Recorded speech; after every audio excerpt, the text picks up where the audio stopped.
Bien, vamos a continuar con nuestra clase de educación ciudadana ya en la etapa 8, donde vamos a pasar a nuestra tercera unidad que vamos a denominar de esta manera, ¿no? Justicia y derechos humanos, cómo resguardarlos. Por lo tanto, acá tenemos dos temas, dos grandes temas.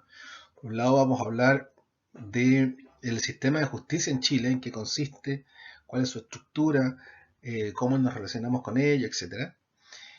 Y por otro lado vamos a hablar de derechos humanos, tema que está muy ligado, por supuesto, y que es tremendamente importante cuando hablamos de ciudadanía o cuando hablamos de un sujeto inserto en un Estado. La idea es preguntarnos cómo podemos resguardar, ¿no?, estos derechos humanos, pero antes tenemos que conocer tanto su historia, su génesis, como sus características principales y por qué es la importancia de este resguardo que todos debemos tener frente a estos derechos humanos. Por tanto, vamos a empezar por esta segunda parte. En esta primera clase virtual, en esta primera sesión, ¿no?, y nos vamos a dedicar a tratar de contestar esta pregunta, ¿no? ¿Cómo podemos proteger los derechos humanos? El objetivo por hoy día es este, ¿no?, que ustedes sean capaces de conocer los mecanismos de acceso a la justicia y las características del Poder Judicial chileno, y específicamente en esta clase, de profundizar el conocimiento sobre los derechos humanos, particularmente sus principios fundamentales y la presencia dentro de nuestro sistema democrático. Entonces, comencemos con eso. Entonces, lo primero que tenemos que preguntarnos acá es qué motiva, ¿no? ¿Cuál es el motivo? ¿Cuál es el fin? ¿Cuál es el objetivo? ¿Qué es lo que nos mueve, ¿no?, a la pregunta por los derechos humanos, siempre a nivel universal, ¿no?, siempre a nivel macro? ¿De dónde sale todo esto? ¿Por qué es tan importante? ¿Por qué es un tema tan recurrente? ¿Por qué eh, de un tiempo a esta parte, especialmente en Chile, se ha hecho relevante el que todos nosotros podamos conocer de derechos humanos? No solamente conocer, sino que actuar de forma práctica en función de ello. Vamos a hacer un poquito de historia en, en un video que vamos a ver a continuación. Veamos y comentamos.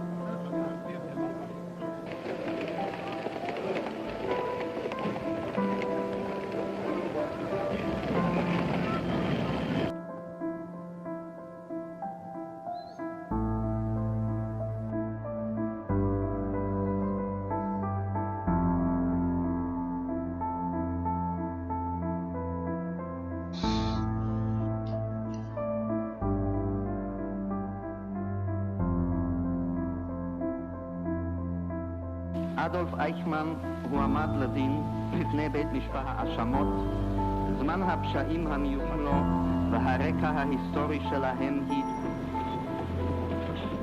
All inventors of institutions, they did not copyright or patent their achievements, and they prefer obscurity. Il reste encore beaucoup de sources à exploiter, surtout il reste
Bien, ahí teníamos un documento fílmico que nos muestra desde dónde parte todo esto.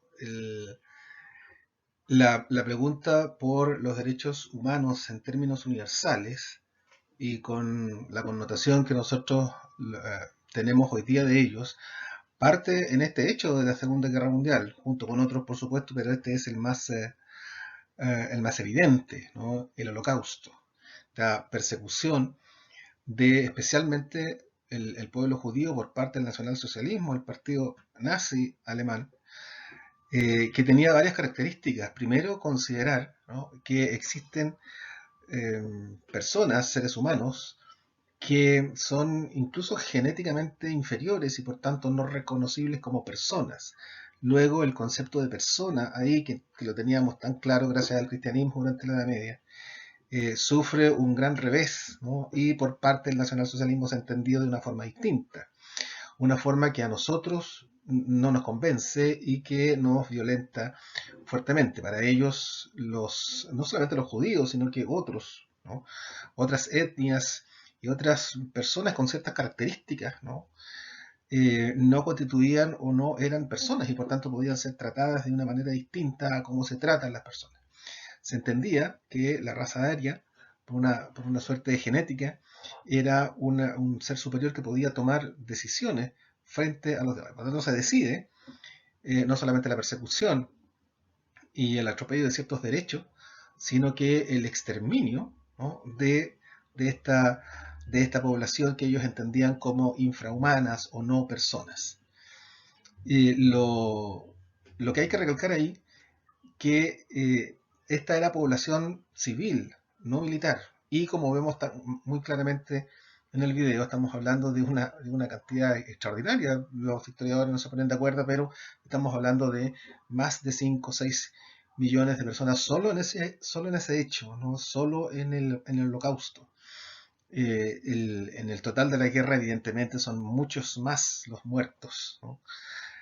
Y especialmente los civiles, los no militares, y como también se muestra en el video, especialmente los niños que a todas vistas son no participantes, no beligerantes e inocentes, ¿no? Personas inocentes que son masacradas, eliminadas, exterminadas por alguien que decide o tiene una verdad distinta a la que universalmente se entiende.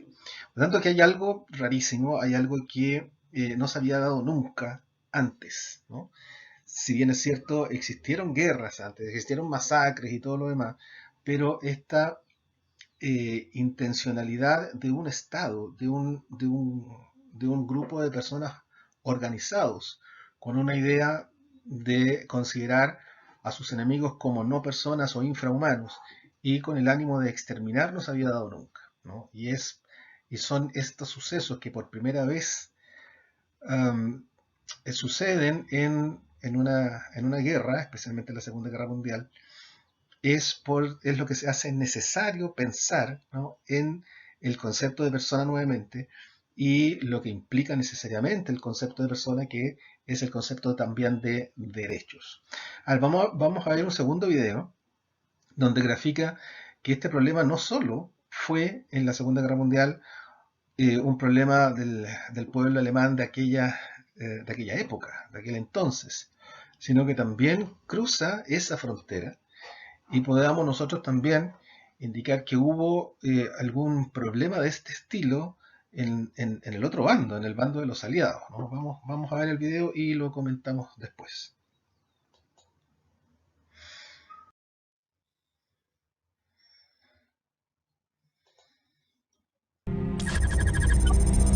Enero de 1945. El general de la Fuerza Aérea de los Estados Unidos, Curtis LeMay, llega a las bases aéreas conquistadas de las Marianas.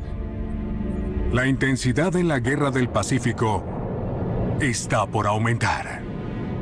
Curtis LeMay creía que no debía haber dudas ni moderación para llevar la destrucción al enemigo, y que el modo más seguro y efectivo de hacerlo sería con bombardeos estratégicos masivos y sin restricciones. Él buscaba destruir el poderío industrial de Japón y el combustible para estos incendios que estaba causando para quemar las fábricas resultó ser casas con gente adentro. 9 de marzo. Más de 300 B-29 llegan a Tokio. Sistemáticamente, arrojan casi 2.000 toneladas de bombas incendiarias M69 sobre una ciudad construida en madera. Continúa siendo el ataque aéreo más destructivo en la historia de la humanidad. Los japoneses llamaron a los primeros ataques aéreos La noche de la nieve negra. por los escombros y el impacto y la huella que esos ataques dejaron en sus vidas. El maestro bombardero que vigilaba los ataques dijo que podías ver los fuegos desde 240 kilómetros. El asfalto se derretía en las calles. Los vidrios se derretían en los edificios. El personal aéreo quedó muy impactado. Las personas se quemaban hasta morir y había ríos ardiendo cubiertos de napalm. Los doctores japoneses escribieron que veían escombros flotar en los ríos y que no podían saber si eran cuerpos o varas de madera. 41 kilómetros cuadrados son arrasados. 90.000 civiles pierden la vida y más de 1 millón quedan sin hogar.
Bien, aquí podemos ver la otra cara de la moneda, donde también hubo grandes conflictos al momento de pensar en los derechos humanos durante la Segunda Guerra Mundial. Los aliados también no tenían muy claro cuáles eran los derechos de las personas a niveles individuales, y se entendió que en el caso de una guerra podían estos derechos suspenderse. Y hubo también, ¿no?, este hecho, como en el video que vimos sobre el bombardeo de Tokio, un hecho del que poco se habla, junto con otros hechos también, donde hay una destrucción masiva de población civil, incluidos niños, por supuesto. Un hecho brutal, monstruoso, un hecho deleznable, podríamos llamarlo hoy día, que en ese momento no se tenía muy claro si era parte de la guerra, si era una situación de consecuencias colaterales que eran inevitables, y que era un buen sistema, o podría haber sido un buen sistema para haber terminado con la guerra, ya haber perseguido la paz y todo eso. Recordemos también la grave polémica que hubo con las bombas, que fueron dos bombas atómicas sobre Hiroshima y Nagasaki, donde hay muchos críticos que han sostenido la no necesaria participación en ese sentido de las fuerzas norteamericanas, ¿no? Más aún, ellos han sostenido siempre que fue evitable y que no era necesario, en función de que Japón ya venía con sus fuerzas debilitadas, de que la guerra ya estaba ganada por otros lados, de que no era necesario el sacrificio de la población civil, de que se hizo en función de una política futura, ¿no? Recordemos que la guerra ya estaba terminando, todo el mundo ya sabía que quedaba poco tiempo y que la guerra iba a venir después, ¿no? Entre el bloque occidental y oriental, lo que después se llamó la Guerra Fría.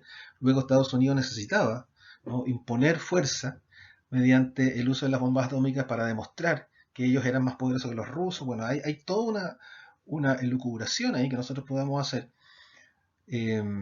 para cuestionar también, ¿no?, por este otro lado, la necesidad, ¿no?, de hacer un paralelo, ¿no?, de generar una suerte de pensamiento universal y decir, mira, que hay algo que no está funcionando bien y debemos normar, ¿no?, porque esto no puede volver a suceder, ¿no?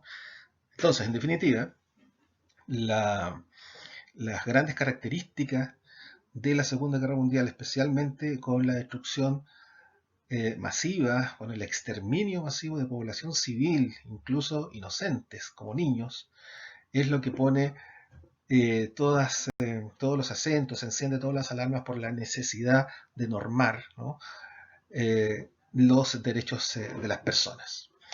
Entonces, de ahí nosotros podemos hacer un poco de historia de dónde nace esta necesidad de normar el derecho de las personas. Ya tenemos antecedentes muy antiguos en lo que se llamó el cono de Ciro, ¿no?, cuando las tropas de Ciro el Grande, ya hace mucho tiempo, en el año 539 a.C., en la conquista de Babilonia, liberó a los esclavos, declarando que cualquier hombre era libre de escoger la religión que quisiera y estableció igualdad racial. Ya sabemos que son tiempos muy antiguos, que la situación era muy distinta y que este tipo de derechos también era muy precario, pero fue una primera instancia, un primer momento en que nos damos cuenta que las personas, ¿no?, los sujetos en general, en términos universales, tienen derechos, ¿no? También hay otro antecedente en lo que se llamó la Carta Magna de 1215, donde por primera vez en la historia se pone en papel, ¿no?, el respeto que un Estado, algo así como un gobierno, puede tener sobre grupos de personas que tendrían derechos, ¿no? Sabemos que la Carta Magna fue un hecho particular, un hecho puntual en Europa, que solo resguardaba los derechos de cierto grupo de personas, los nobles y cosas por el estilo, pero sí aquí hubo un primer paso, ¿no?, en términos de dejar por escrito, en una suerte de declaración pública y universal, que hay ciertos derechos inalienables de cierto grupo de personas, ¿no? Pero quizás el hecho más importante antes de la creación de los derechos humanos fue esta, la Declaración de los Derechos del Hombre y del Ciudadano de 1789, una vez concluida la Revolución Francesa, donde la Asamblea Nacional Constituyente Francesa, en el 26 de agosto de 1789, en uno de muchos documentos fundamentales de la Revolución Francesa, en cuanto a definir los derechos personales y los de la comunidad, además de los derechos universales, ¿no? Claro, influida por la doctrina de los derechos naturales, que es un concepto muy importante que vamos a discutir más adelante. Los derechos del hombre se entienden como universales. Aquí ya tenemos una carta preestablecida como un conjunto de derechos que son universales y deben ser universales. Eso quiere decir que son válidas para todos los seres humanos, en cuanto a derechos, ya que todos los seres humanos tienen derecho naturalmente o por naturaleza, como lo vamos a ver más adelante. Desde ahí, nosotros podríamos preguntarnos, bueno, pero ¿de dónde sale esta cosa de que los seres humanos tienen un derecho natural o hay una ley natural? Aquí tenemos que recordar a este señor, Marco Tulio Cicerón, ¿no?, que fue uno de los primeros que genera una doctrina jurídica donde pone de base este derecho natural, que él lo define como una doctrina ética y jurídica, ¿no? Que postula la existencia de derechos fundamentales o determinados en la naturaleza humana, ¿no? Propugna, dice él, la existencia de un conjunto de derechos, propugna, digo, la existencia de un conjunto de derechos universales anteriores, superiores e independientes al derecho.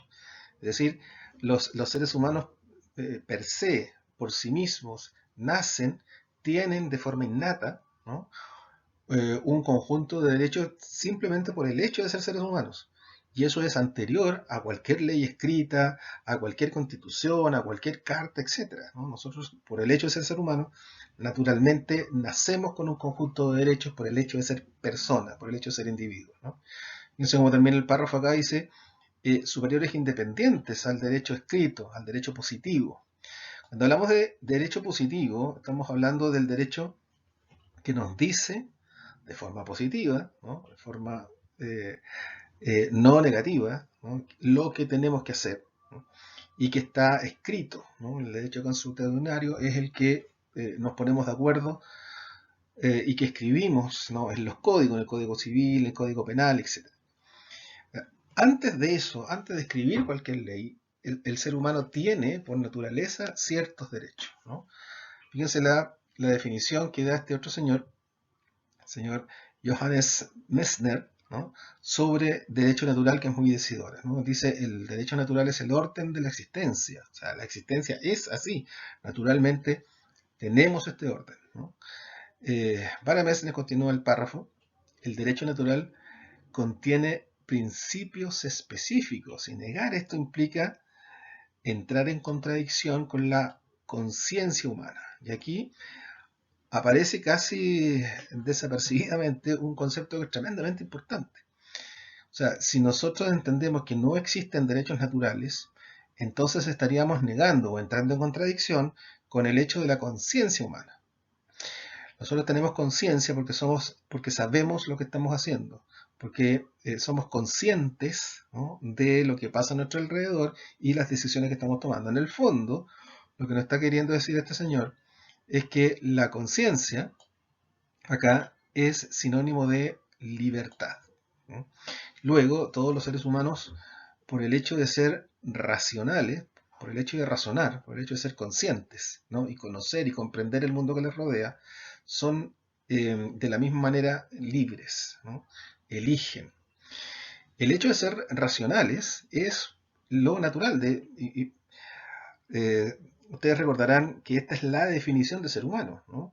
¿Cómo diferenciamos un ser humano de otro animal, ¿no? Bueno, decimos, mira, nosotros somos animales también, pero tenemos una nota específica, que es la racionalidad. O sea, nosotros somos capaces de comprender, ¿no? De comprender causalmente el mundo. Nosotros somos capaces de saber lo que está pasando a nuestro alrededor en términos científicos, si se quiere.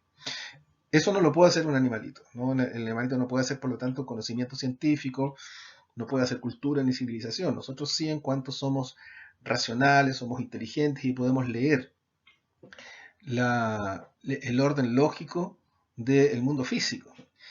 Y en cuanto nosotros podemos leer el orden lógico del mundo físico, entonces podemos tomar decisiones, podemos elegir. Nosotros sabemos, por ejemplo, que no sé, que comer carne, ¿no? Tiene ciertas características, que tiene más proteínas, etcétera, etcétera, pero tenemos que matar animales para hacer eso.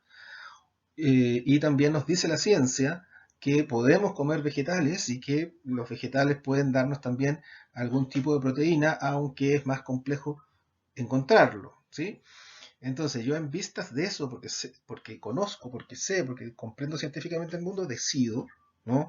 Si como solo vegetales para no matar animales, o como carne, ¿no? Matando ciertos animales que yo puedo mantener de forma sustentable, animales de granja, bueno, etc. Hay una elucubración que me hace elegir. Luego yo tengo conciencia, ¿no? De lo que voy a hacer y lo que estoy haciendo. Eso me hace persona, ¿no? Luego, entonces, yo tengo o soy sujeto de derechos, ¿no? Soy sujeto de dignidad, por tanto, ¿no? Uno de mis derechos, por tanto, es escoger, elegir, ¿no?, mi modo de alimentarme, ¿no? Nadie puede obligarme a comer algo que yo no estimo conveniente. Por lo tanto, si yo soy vegano, vegetariano o algo por el estilo, no pueden obligarme a mí a comer carne porque eso yo lo decido. Y eso es mi derecho en cuanto yo tengo conciencia. A eso se refiere el derecho natural, el derecho o la ley natural, ¿no? Que nosotros nacemos con esta condición de la racionalidad. Eso implica libertad, ¿no? Es decir, poder de elección, y eso me hace persona en cuanto soy sujeto de derechos, ¿no? Nadie puede involucrarse en aquello que yo decido, por tanto. Avancemos. Es en este escenario, por tanto, donde aparece esta señora, ¿no?, esposa de un presidente norteamericano, la señora Roosevelt, que es la iniciadora, la inspiradora, la que pone el puntapié inicial, la que genera, ¿no?, la Carta de los Derechos Humanos. En esa época, estamos hablando un poco después de terminada la Segunda Guerra Mundial. Fíjense lo que dice este párrafo que también podemos analizar. Dice: ya a mediados del siglo XX y tras la primera Convención de Ginebra de 1864, ¿no?, que establecía una serie de derechos para los conflictos armados, nace en 1945 lo que hoy conocemos como las Naciones Unidas. Precisamente al término de la Segunda Guerra Mundial, medio centenar de estados se agruparon o se reunieron para, y aquí viene una definición de lo que ellos querían hacer en esta organización: dice: proteger las generaciones venideras del azote de la guerra, la cual 2 veces, la Primera y la Segunda Guerra Mundial, en nuestras vidas ha producido un sufrimiento incalculable a la humanidad. Este sufrimiento que tiene que ver con lo que por primera vez veíamos en una guerra, que era la exterminación sistemática de un Estado, de población civil, población inocente, entendiendo que ellos no son personas y por tanto no son sujetos de derecho, tal y como se recoge en el preámbulo del acta constitutiva, ¿no? Entonces, frente a eso, o frente a todos estos antecedentes, se genera lo que denominamos la Declaración Universal de Derechos Humanos, ¿no?, que son 30 puntos, que son la base, lo más elemental, que todos universalmente deberíamos respetar en función de este principio de ley natural, en cuanto somos racionales, en cuanto somos libres y por tanto somos personas que toman decisiones, sujetos de deberes y derechos, ¿no?, o lo que es lo mismo, que somos dignos o personas con dignidad, somos dignos de, ¿no?, ser respetados y por tanto somos dignos de tomar nuestras propias decisiones, etc. A ver, el articulado, que son 30, es lo que nosotros entendemos como lo esencial o como lo más importante. Vamos a revisar algunos artículos, no todos por supuesto, que son quizás los más importantes y los que nos van a ayudar a entender la problemática que viene, ¿no? Dice el primero, que es el más importante en función de que reúne los antecedentes, especialmente lo que tiene que ver con la ley natural y la capacidad racional del ser humano, ¿no? El artículo 1 dice lo siguiente, ¿no? Todos los seres humanos nacen, o sea, aquí ya tenemos el antecedente de lo innato, de que estos vienen con nosotros, de que por el hecho de ser seres humanos ya estamos insertos en esta categoría. Todos los seres humanos nacen libres e iguales en dignidad y derechos, dotados como están de razón. Fíjense que en la primera línea de los derechos humanos denota esto que hablábamos como antecedente recién. O sea, todos los seres humanos son racionales, tienen la capacidad de razonar. La razón acá se entiende como se entiende en todas partes, es decir, la capacidad de coherencia lógica, de visualizar, ¿no?, el orden de la existencia, tanto físicamente en términos científicos como también psíquicos, ¿no? La razón, por tanto, tiene que ver con la coherencia lógica de este mundo físico, pero también psíquico. ¿no? Y conciencia, es decir, yo soy consciente, ¿no?, de lo que está pasando y de las decisiones que yo puedo tomar. Deben comportarse fraternalmente los unos con los otros, es decir, esta capacidad de razonar, ¿no?, me indica de forma necesaria y lógica, quizás matemáticamente exacta, de que los otros seres humanos también tienen esa misma categoría, ¿no? Por lo tanto, todos los otros, independiente de su etnia, de su raza, de su religión, de su punto de vista, de sus elecciones, etc., son también racionales, son también libres, son sujetos también de derechos, ¿no? Y por lo tanto yo debo comportarme con ellos fraternalmente. Fraterno significa acá que somos miembros de una comunidad y que nos merecemos respetos los unos con los otros, incluso ayuda, solidaridad, tolerancia, etc., ¿no? A ver, avancemos. Quizás el otro punto importante sea el artículo 3, donde dice todo individuo tiene derecho a la vida, ¿no?, a la libertad y a la seguridad de la persona. Fíjense que el derecho a la vida, ¿no?, es uno de los primeros y está puesto ahí de forma muy clara, ¿no? Claro, porque si yo soy libre, tengo conciencia, ¿no?, y por tanto yo decido, nadie puede quitarme la vida, ¿no? Aquí entramos en conflicto directo con algunos estados que todavía sostienen la pena de muerte, por ejemplo, que sería contrario, ¿no?, a este artículo 3, ¿no? Avancemos al artículo 7, que también dice algo importante. Dicen, todos son iguales ante la ley, ¿no?, y tienen, sin distinción, derecho a igual protección de la ley, ¿no? O sea, somos todos iguales ante la ley. No hay aquí una distinción de clase o de raza o de acceso incluso a la justicia, ¿no? Por lo tanto, todos podemos acceder de igual forma a la ley. Nosotros sabemos que esta intención, ¿no?, también choca con ciertas realidades, donde sabemos que a veces, especialmente las clases más vulnerables, las que son menos capaces de tener incluso financiamiento económico, pueden llegar, ¿no?, a tener una suerte de defensa igualitaria ante la ley. Nosotros sabemos por ahí que los que tienen una capacidad económica de contratar, ¿no?, grandes bufetes de abogados puedan tener una ventaja frente a otros que no tienen las mismas posibilidades. Entonces, ese hecho también chocaría con este artículo 7 en algunas partes, en algunas instituciones.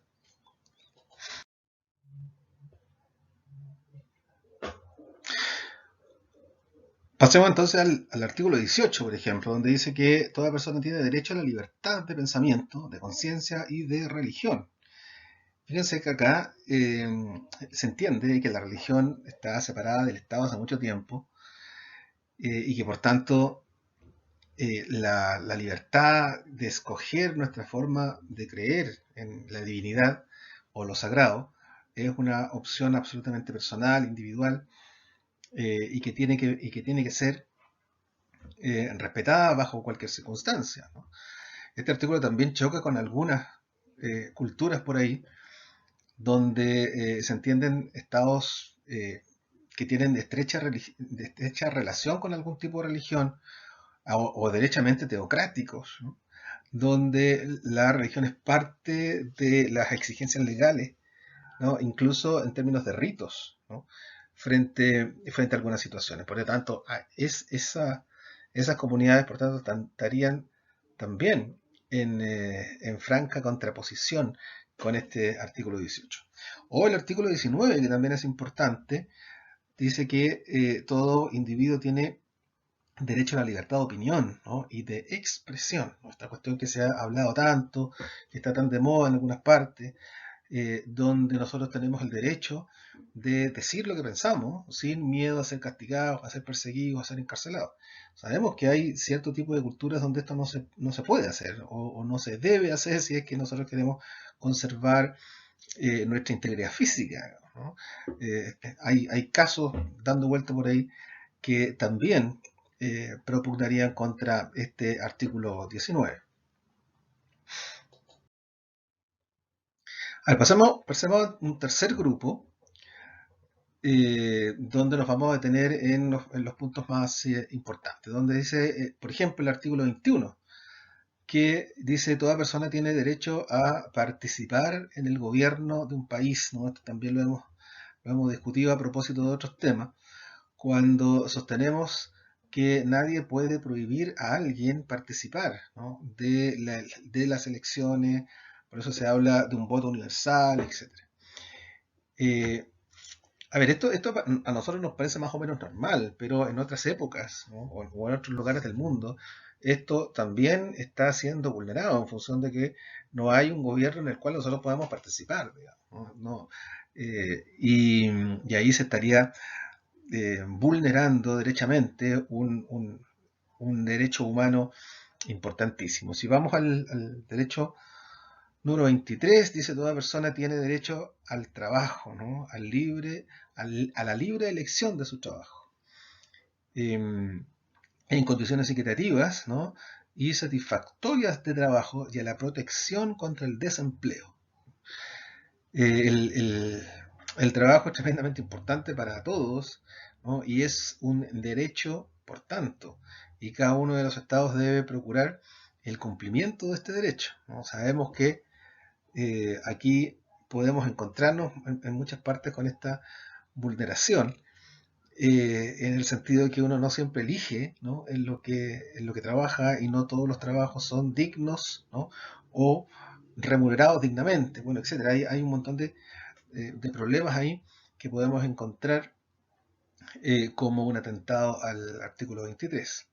O el artículo 26, que nos dice que toda persona tiene derecho a la educación, ¿no? La educación es un derecho, no es una dádiva, no es un privilegio, no es una elección. Ojo con eso, no es algo que yo pueda elegir o no, digamos, ¿no? sino que es un derecho que le corresponde a cada individuo, y es un deber, ¿no?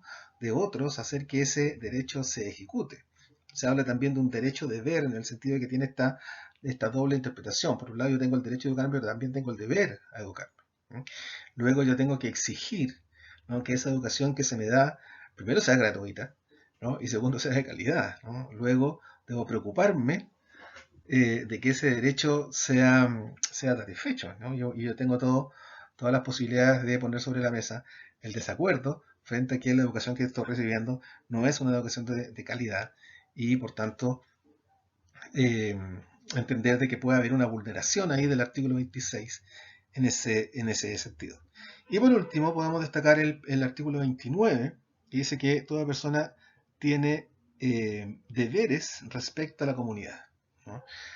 Ustedes se acuerdan, hace algún tiempo decíamos que la participación ciudadana era biunívoca, es decir, yo puedo exigir mis derechos, pero también debo cumplir mis deberes. Y el cumplimiento de los deberes, ¿no? es un derecho.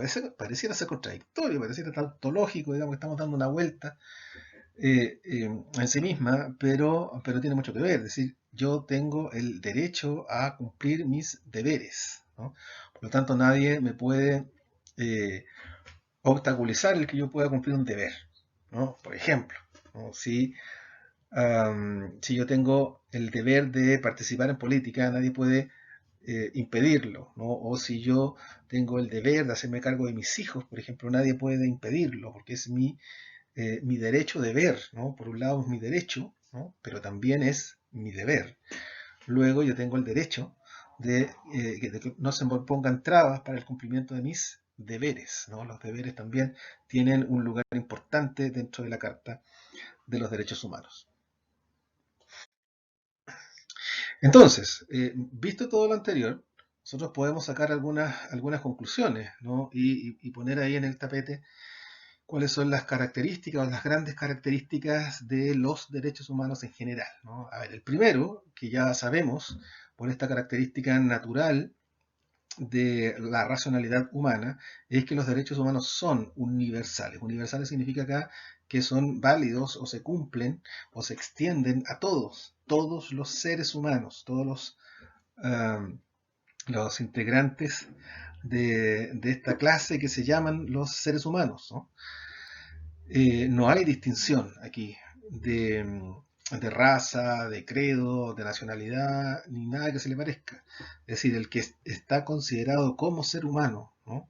O el hecho de pertenecer a la especie, si es que podemos hablar de especies en este caso, nace con esta capacidad de ser racional, nace con libertad y por tanto es sujeto de los derechos universales, ¿no? No hay distinción de ningún tipo, de ninguna clase o de ninguna injerencia de otra cuestión que no sea la universalidad de estos derechos. En segunda instancia, los derechos son o deben ser normas jurídicas, ¿no? Normas jurídicas, es decir, tienen que ser establecidos en la ley de cada uno de los países. Vamos a ver que no siempre eso sucede más adelante, pero deben ser normas, deben ser un rayado de cancha que todo el mundo sea capaz de respetar. En cuanto, dice por aquí, estos derechos son innatos al individuo, innatos, ¿no? O sea, innato significa que nacen con el sujeto desde siempre, ¿no? Desde el momento de su nacimiento.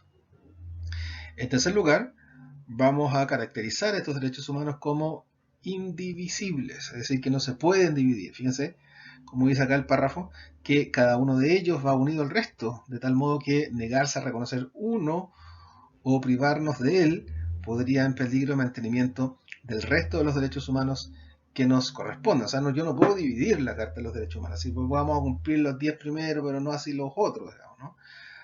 O ciertos sí, o ciertos no, ciertos más o menos, no, son indivisibles en función de que son todo un conjunto de la misma cosa. Yo no puedo dividir para cumplirlos, si no los cumplo todos o no cumplo ninguno, ¿no? Por último, ya para terminar, los derechos humanos, dice acá, nos hacen iguales y libres, ¿no? A todos seres humanos desde el momento de su nacimiento, ¿no? Nos hacen iguales y libres, ¿no? Con esta connotación que tiene la característica de ser racionales. Nosotros, por el hecho de ser innatamente racionales, somos libres, tenemos la capacidad de elegir, ¿no? En la penúltima característica dice que los derechos humanos no se pueden violar, ¿no? Ir contra ellos supone atacar la dignidad de las personas humanas, o sea, son inviolables. Uno podría decir, mira, que hay ciertos aspectos, hay ciertos momentos, hay ciertas calidades de ciertas personas donde podríamos no respetar, pasar más allá y violar esos derechos humanos de la persona. Esta carta va a decir que no es así. El típico ejemplo es el ejemplo de la tortura, ¿no? Si nos es legítimo violar ese derecho, o sea, el derecho que tengo a no ser torturado, a premios ilegítimos se le llama en algunas partes, en alguna excepción, ¿no? Por ejemplo, un terrorista que ha puesto una bomba en un jardín de niños y solo mediante la tortura podríamos sacar esa información. La Carta de los Derechos Humanos va a decir que no, que son inviolables, ¿no? Y aunque él sea un terrorista que tenga cierta información, yo no tengo el derecho de violar, ¿no? Sus derechos y torturarlo para que me diga algo, ¿no? Por lo tanto, el más deleznable de los delincuentes, ¿no? Tiene derechos que deben ser respetados siempre, ¿sí? Y por último, que los derechos humanos son irrenunciables. Es decir, yo no puedo, un individuo X particular, no puede renunciar, ¿no? A sus derechos humanos, ¿no? Es decir, él no puede decir, mira, yo no quiero que se respeten mis derechos humanos, con una suerte de sadomasoquismo, con una suerte de suicidio o algo por el estilo. Exigir a los otros que no sean respetados o renunciar o hacer una suerte de no firma de la Carta de los Derechos Humanos tampoco se puede, en función de que no nos podemos despojar, ¿no? De nuestra calidad de persona, ¿no? Esto también es típico en algunas actividades humanas, donde se puede justificar diciendo, mira, yo quiero dejar de ser persona por un rato, ¿no? O por un espacio de tiempo yo dejo de ser persona, me convierto en máquina, ¿no? Me convierto en un autómata, y en ese momento no soy sujeto de derecho, porque yo estoy actuando no como individuo, sino que como otra cosa. Eso no se puede hacer, ¿no? El ser humano es persona siempre. Yo no puedo deshacerme por un espacio de tiempo determinado de mi propia dignidad, ¿no? Eso es metafísica, ontológicamente imposible, el dejar de ser algo, convertirme en otra cosa y después volver a ser lo que era. No, nosotros siempre, en cada minuto, en cada segundo, somos personas, sujetos de derecho y por tanto dignos, ¿no? Con dignidad como personas. Entonces, vamos a ver acá, en este recurso que ustedes tienen en su texto de estudio, donde vamos a hacer las distinciones claves frente a la situación de vulneración de derechos. O sea, nosotros hemos dicho en las diapositivas anteriores que hay posibilidad de vulnerar los derechos en varias instancias, ¿no? Pero cuando esa vulneración de derechos corresponde a una vulneración de los derechos humanos propiamente tal, y no otra cosa, ¿no? Es lo que nos explica este esquema. Dice que aquí nosotros nos podemos enfrentar a situaciones, ¿no?, que afectarían la integridad o la dignidad de la persona, ¿no? Aquí va a depender de los actores, o sea, de quienes estén involucrados en esta vulneración de derechos, ¿no? Vámonos por la parte más fácil. Si el actor aquí, aquel que vulnera los derechos, ¿no?, es una persona que no es miembro del Estado, es decir, no es el presidente, no es un político, no es un miembro de las Fuerzas Armadas, no tiene relación con el Estado o con el gobierno de turno, entonces es una persona natural, una persona que no tiene relación con la organización de Estado que podría tener en un momento. Entonces, eso que hace ese sujeto, entonces, no es una vulneración de los derechos humanos, sino un delito, ¿no?, que tiene otra vía para ser denunciado, para ser sancionado y para ser solucionado. Esto no quiere decir que sea menor, no tiene un grado de maldad o de importancia menor, no, sino que se supone esto tendría un curso legal distinto a si fuese una vulneración de los derechos humanos. Vamos a ver por qué después, ¿no? Tiene la misma gravedad, ¿no? Es una vulneración de los derechos humanos, pero no es tratado como tal porque existiría, en el caso de que los actores sean personas naturales, de un sistema judicial que se entiende dedicado a eso. Por lo tanto, por ejemplo, si a mí me secuestran y me torturan, ¿no?, entonces, ¿no?, yo tengo que preguntarme, ¿estos sujetos son miembros del Estado, pertenecen al Estado? Pareciera ser que no, son particulares, no tienen nada que ver con el Estado, con el gobierno. Por lo tanto, eso es un delito, ¿no? Y eso tiene que ir a ser sancionado por los tribunales de justicia, ¿no? Y seguir el curso regular de esa manera, ¿no? Ahora, cuestión distinta es cuando estos actores, aquellos que ejercen una vulneración de derechos, son funcionarios o son instituciones, peor todavía, del Estado, ¿no? O sea, personas que actúan en función del grupo de personas que nosotros consideramos el Estado, ¿no? O si son instituciones que por alguna razón, dentro de su normativa, dentro de esa estructura, mantienen la violación de los derechos humanos como un mecanismo para llegar a sus fines, ¿no? En ese caso, nosotros estamos hablando de vulneración de derechos humanos, que puede tener tres vías, ¿no? El Estado puede dar cuenta que parte de él o alguna institución de él ha vulnerado los derechos humanos, entonces se sancionan a quienes cometieron el delito, ¿no? Y los estados tienen organismos y tienen comisiones y tienen expertos dedicados a tratar de averiguar, ¿no?, que las instituciones del Estado funcionen, ¿no?, con respeto a los derechos humanos. Pero el Estado propiamente tal puede vulnerar también los derechos, ¿no?, en dos instancias, ¿no? La primera es directamente, ¿no? Si un Estado tiene una acción directa, ¿no?, que no respeta o atropella los derechos de las personas, como podría pasar, ¿no? Pero ¿cómo un Estado, un gobierno podría vulnerar los derechos humanos así intencionalmente? Bueno, sí, hay aspectos, digamos, ¿no? Hay en este minuto estados que tienen una sistemática, incluso un entramado legal entre comillas, para sostener, por ejemplo, la, la falta de expresión, ¿no? o el derecho a expresarse, ¿no? Recordemos algunas polémicas, leyes que ha hecho China últimamente para regular la libertad de expresión. Hay algunos expertos que dicen que China, por sus características políticas, no promueve, no promulga, no acepta la libertad de expresión y tiene un entramado, ¿no? Incluso legal, entre comillas, insisto, para impedir, ¿no? el libre ejercicio de la libertad de expresión. Recordemos lo que pasó el año 80 y tanto en la plaza de Tiananmen, ¿no? Lo que está pasando en Corea, etcétera, ¿no? O también un Estado puede vulnerar los derechos humanos por omisión, es decir, por no hacer, ¿no? Lo que tiene que hacer, ¿no? Es decir, no lo hace directa e intencionadamente, pero sí por algún error o por alguna falencia, no hace lo que tiene que hacer, ¿no? A ver, el ejemplo más claro acá, que se ha dicho de varios países, incluso del nuestro, en términos actuales, ¿no? Es la omisión que se hace en las cárceles con los presos.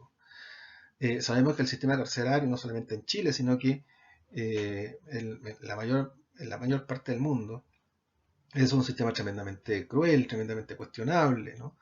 Se supone que nosotros detenemos a ciertas personas, las privamos de libertad, no para torturarlas, no para hacerlas sufrir, sino muy por el contrario, tenemos el deber de darles un pasar o una vida digna, ¿no? Pero sabemos que eso que en las cárceles no existe.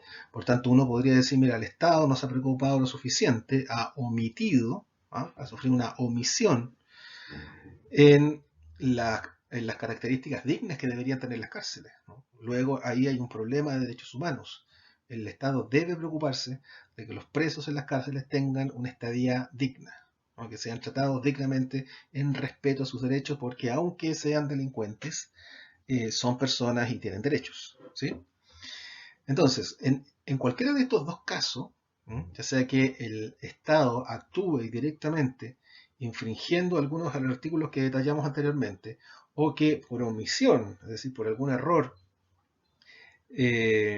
no se haga cargo de aquello que debería hacerse cargo, entonces ahí hablamos de vulneración de derechos humanos. Hay que recalcar esto, ¿no?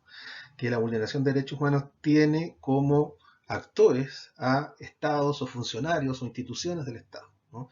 Si no es así, entonces estamos frente a un delito que no es de menor importancia, pero sí tiene otra vía para ser solucionado. Ahora, ¿cuál es la diferencia? Y esto hay que poner atención porque es lo que viene más adelante en los trabajos que tenemos que hacer, ¿no? ¿Cuál es la diferencia? Que se supone que hay mayor claridad cuando un atentado a los derechos o una vulneración de derechos está hecho por actores que no son, ¿no? Funcionarios o instituciones del Estado. Y existiría lo que se denomina el Estado de Derecho para hacerse cargo de esta vulneración. Por tanto, debería ser fácil y debería ser fluido, ¿no? El determinar, el verificar, el detener, el solucionar, etcétera, todo lo que tenga que ver con la vulneración de los derechos.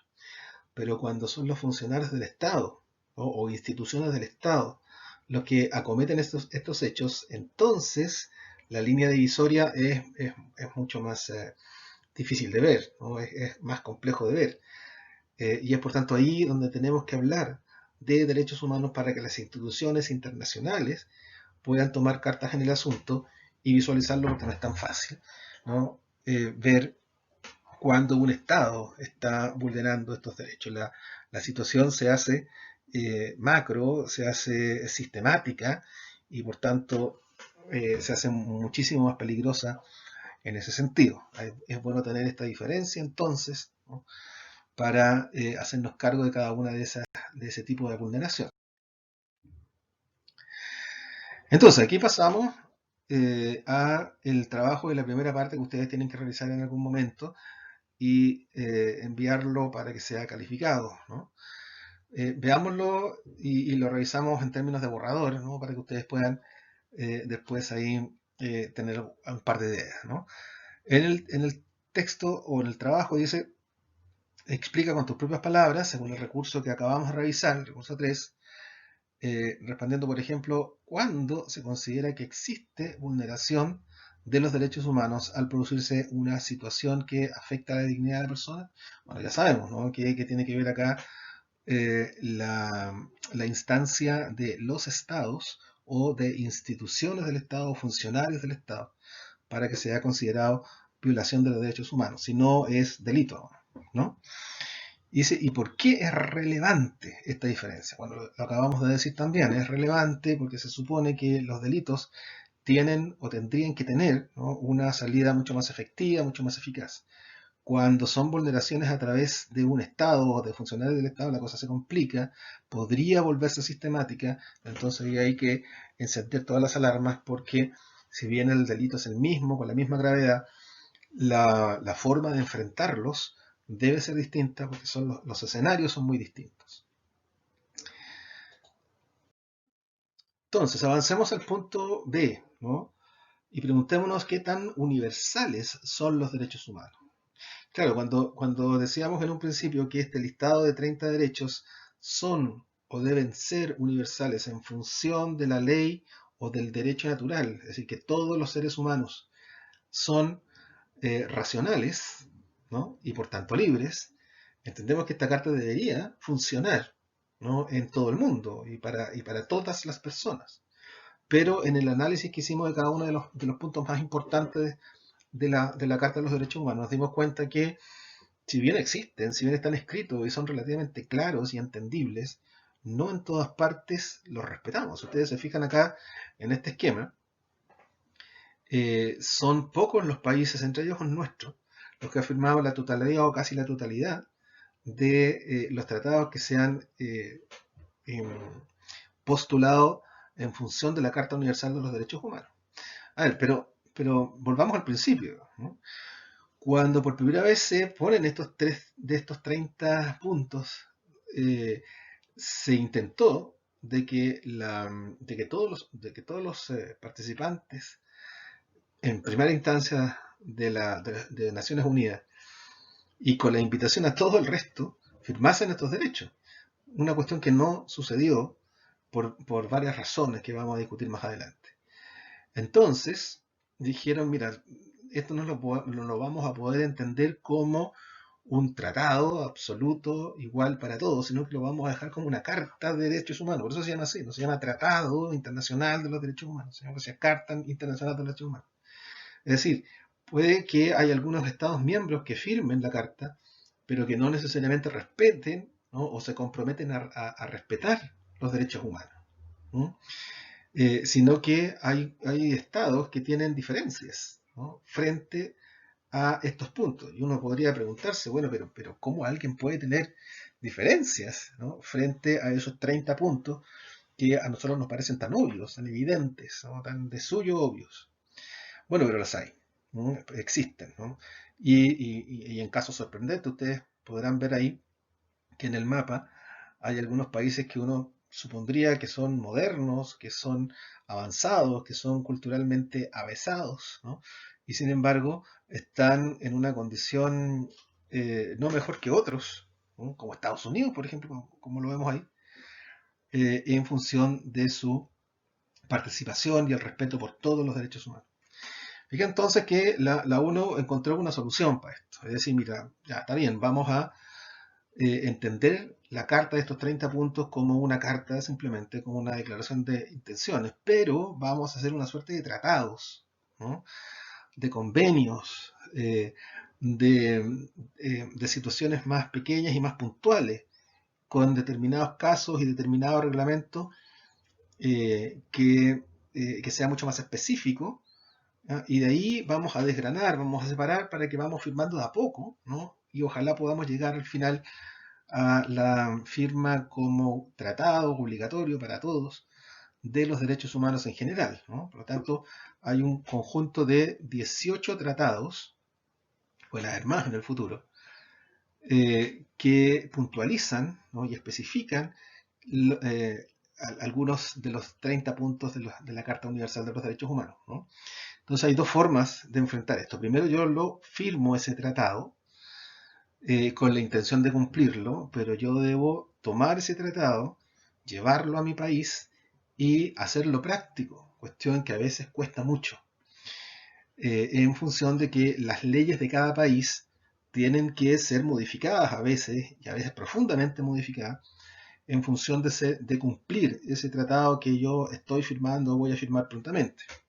Una vez que en mi situación interna arreglo mis leyes particulares, ahí no solamente firmo, sino que ratifico, que es un segundo paso, ratifico ese tratado, cada uno de los 18 tratados, y ahí, por tanto, recién ahí, ese tratado va a ser parte de la ley, ¿no?, de derecho positivo, y va a ser como un compromiso legal que tiene que ser respetado sí o sí en cada uno de los países firmantes. Por lo tanto, el camino es largo, ¿no?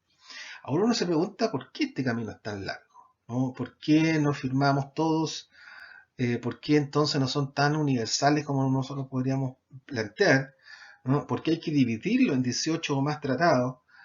¿Por qué primero hay que firmarlo y después hay que ratificarlo, ¿no? Si nos parecen tan obvios.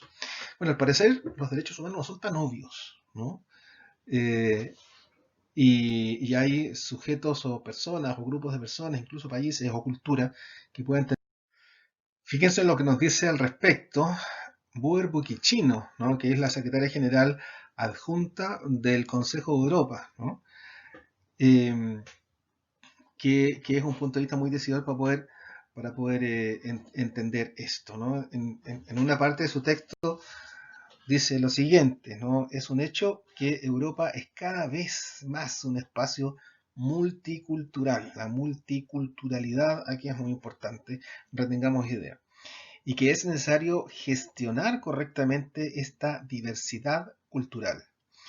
El punto de partida debe ser que los derechos humanos son universales, ¿no? Y por lo tanto no pueden dejarse a un lado en nombre de la diversidad cultural. Pero lo que el Consejo de Europa está intentando hacer es desarrollar un enfoque en el que no se considere contradictoria la defensa firme tanto de los derechos humanos como de la tolerancia intercultural. Al contrario.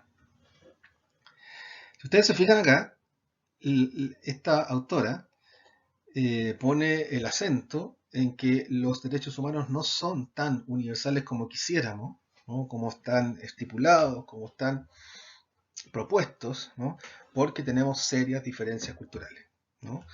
Y claro, somos culturas distintas, ¿no?, pensamientos distintos, puntos de vista distintos, a veces no solamente distintos, sino que contradictorios frente a eso. Luego se hace necesario acá considerar la multiculturalidad, pero no debemos entender esto como una excusa para no cumplirlo, porque los derechos humanos se entienden como universales. ¿Sí?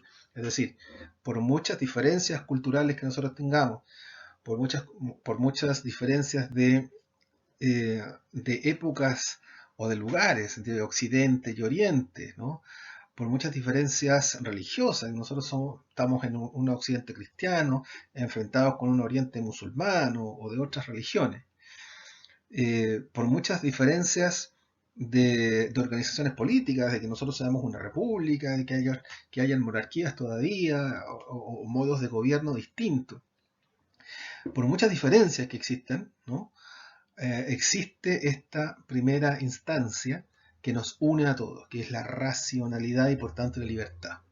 Frente a eso, nosotros tenemos no solamente el deber, sino que el derecho, ¿no?, a sentarnos en la mesa y ponernos de acuerdo, ¿sí?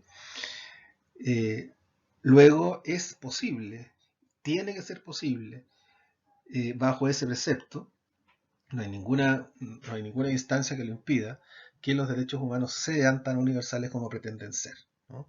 La tarea pendiente es que nos sentemos, ¿no?, y tratemos este problema multicultural para poder aclarar nuestras diferencias, siempre bajo el enfoque de la racionalidad y la libertad. Entonces, aquí nos encontramos con el recurso número 2, ¿no? Que ustedes pueden acceder a él mediante sus textos de estudio y que nos hablan sobre la universalidad de los derechos humanos, y aquí ya hay una tesis bien establecida sobre lo siguiente. A ver si lo leemos entre todos y nos detenemos en las partes importantes. Dice: Stefan Hessel, diplomático político francés, luchó en la resistencia francesa durante la Segunda Guerra Mundial. Fue prisionero en un campo de concentración y participó en la redacción de la Declaración de los Derechos Humanos en 1948. En 2010, ¿no?, publicó en Francia Indignados, ¿no?, ensayo en el que explicó su visión de la desigualdad en el mundo, tanto a nivel económico como social, llegando a vender más de 1 millón de ejemplares. En uno de sus textos dice lo siguiente, y aquí viene la tesis que viene a reafirmar todo lo anterior. Dice: esa fue la innovación de la Declaración de 1943, ¿no?, la Carta Fundamental de los Derechos Humanos que acabamos de leer. Proclamar que todos los gobiernos son responsables de la dignidad y de los derechos de las personas. Todos los gobiernos, ¿no? Ahí se pone el acento en el concepto de todos los gobiernos, sin distinción. Ese es el catecismo de la democracia. El catecismo significa acá como la carta escrita, es como el punto de partida, es como las reglas del juego, digamos, es como el rayado de la cancha de la democracia, ¿no? Dice: en la declaración pudimos consignar que los gobiernos son responsables de los ciudadanos, ¿no?, pueden ejecutar o no sus derechos. Así se afirmó la responsabilidad universal para con los derechos humanos. El adjetivo universal reviste obviamente una importancia fundamental. Claro, que si los derechos humanos no fuesen universales, entonces no tiene mayor sentido, no vale la pena ni siquiera preocuparse en escribir una declaración o una declaración de intenciones, digamos, ¿no? Si los derechos humanos no son universales, entonces pierde toda eficacia, pierde todo sentido, pierde toda finalidad.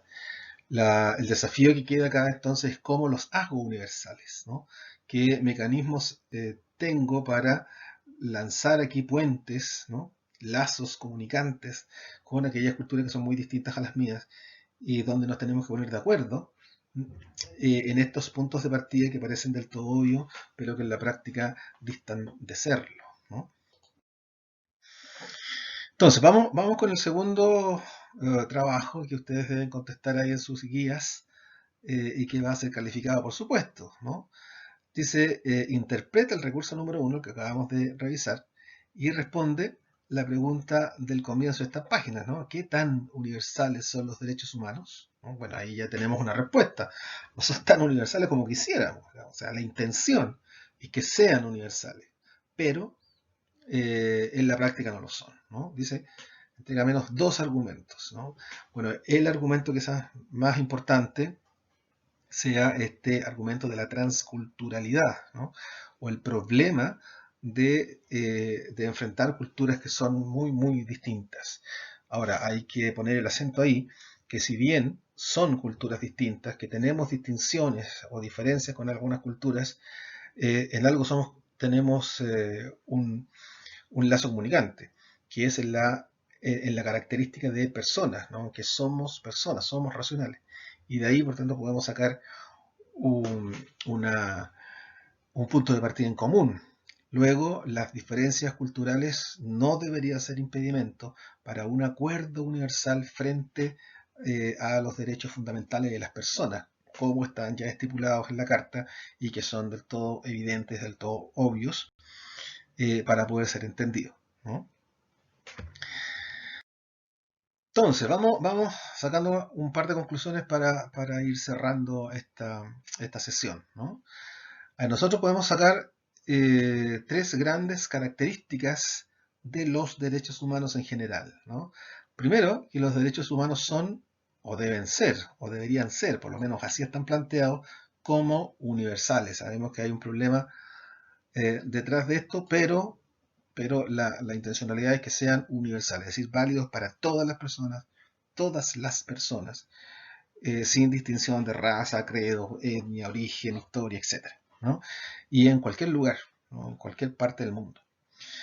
Segundo, que son inalienables, es decir, no se pueden transferir, perder o renunciar a ellos, ¿no? Son parte de mi naturaleza, por tanto yo no tengo posibilidad alguna de cambiarlos, de transferirlos, de perderlos, de modificarlos, no, están ahí en mi ADN, en el sentido de que somos todos seres humanos.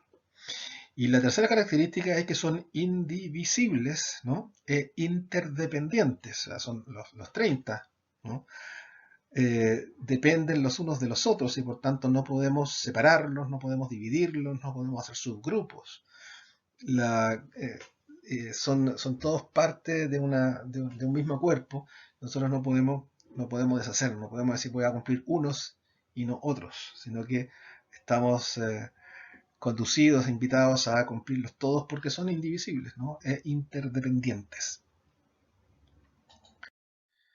En una segunda conclusión, ¿no? Podemos resumir cuál es la actitud que nosotros deberíamos tener frente a los derechos humanos, ¿no? Primero, que deben ser promovidos, ¿no? Promovidos, es decir, deben ser comunicados, deben ser explicados, deben estar sobre la mesa siempre, ¿no? Por otro lado, deben ser resguardados, deben ser cuidados, ¿no? Que los podemos perder. Y por tanto es necesario cuidarlos, ¿no? Protegerlos en ese sentido. Ahora, esta suerte de que los derechos humanos deben ser promovidos y resguardados debe ser por parte del Estado y de los organismos pertinentes. Es decir, el Estado debe organizarse de tal manera de poder promover, ¿no? Y resguardar los derechos humanos de todos. Y por otro lado, quizás lo que nos compete a nosotros como individuos, ¿no? Como pertenecientes a un Estado, es que deben ser exigidos, ¿no? Exigidos, ¿no? Como decíamos, a propósito de otra cosa, hace un rato atrás, los derechos no me son dados por gracia, o por dádiva, o por limosna, o por lástima, o no son una cuestión que nosotros hemos adquirido, o que nos han regalado, o que nos han dado, o cosas por el estilo. No, son propios, son nuestros, y por tanto deben ser exigidos, ¿no? Eso implica una ciudadanía activa, ¿no? Que se organice en ciertos organismos que exijan el cumplimiento de estos derechos humanos, ¿no? Por ejemplo, el cumplimiento de una educación gratuita y de calidad, ¿no? Nosotros debemos exigir que no se nos cobre, ¿no? por educarnos, ¿no? Y si hay alguna participación de dinero frente a eso, bueno, tiene que ser de forma voluntaria, pero no me pueden exigir una cantidad de dinero X para ser educado si no lo soy. Lo mismo pasa con la salud. La salud debe ser un derecho, es un derecho gratuito, ¿no? Y debe ser exigido en esos términos. Gratuito y de calidad, por supuesto, también, ¿no? Uno no puede ser discriminado por el hecho de no tener dinero para acceder a la salud en ese sentido, y eso tiene que ser exigido con todas sus letras. Eso, no nos queda más que agradecer la atención y señalarles siempre que estamos en el correo electrónico para cualquier consulta, y nos vemos en otra oportunidad donde vamos a profundizar temas como este. Nos vemos.